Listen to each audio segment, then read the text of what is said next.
Pandian store சீரியலில் today எபிசோடில் நம்ம ராஜி இருந்துட்டு கதிர்கிட்ட போயிட்டு நான் சொல்கிறேன் நீனும் தப்பாக எடுத்துக்காத மாமா மேலே எனக்கு சந்தேகம் இருக்கிறதுனால தான் இந்த விஷயத்த நான் சொல்லிகிட்ருக்கேன். அவரோட நடவடிக்கை கொஞ்சம் கூட சரியில்லை. மயிலக்கா இப்போ ப்ரெக்னெண்ட்டாக இருக்காங்க. இவங்க 2 பேத்தையும் நம்பி ஒரு புது உயிர் இந்த உலகத்துக்கு வரப்போகுது.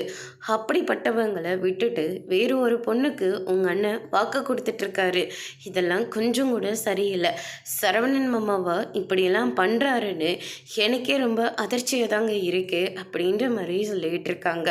அண்ணன் ஏதோ மன ஆறுதலுக்காக தான் அவங்க கிட்ட பேசிகிட்டு இருக்காங்க. அவங்க வேறு யாரும் இல்லை. அண்ணன் முதல்ல ஒரு பொண்ணை லவ் பண்ணிச்சில்ல, அந்த பொண்ணு தான். அந்த பொண்ணுக்கும் ஏதோ வாழ்க்கை போயிடுச்சான், டிவோர்ஸ் எல்லாம் ஆயிடுச்சான். அதனால தான் அண்ணங்கிட்ட பேசிகிட்ருக்கு. இப்போ உங்கள் அண்ணனுக்கும் டிவோர்ஸ் ஆக போது, அந்த பொண்ணுக்கும் ஏற்கனவே டிவோர்ஸ் ஆகிடுச்சு.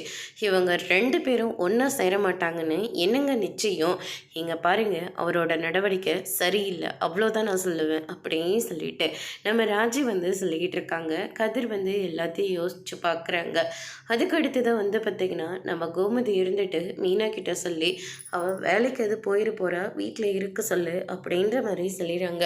சரிங்கத்தை நான் பேசிடுறேன் அப்படின்னு சொல்லிட்டு மீனா இருந்துட்டு தங்கமயில்கிட்ட நீங்கள் இன்றைக்கி வேலைக்கு போகலதானக்கா, உங்களை பார்க்கறதுக்காக ஒரு முக்கியமான ஒரு விஐபி வரப்போகிறாங்க அப்படின்ற மாதிரி சொல்லிடுறாங்க. இதை கேட்டோன்னே தங்கமயில் பயங்கரமாக ஷாக் ஆகுறாங்க. அதோடு இன்னைக்கான பிரம்ம முடிச்சிருக்காங்க.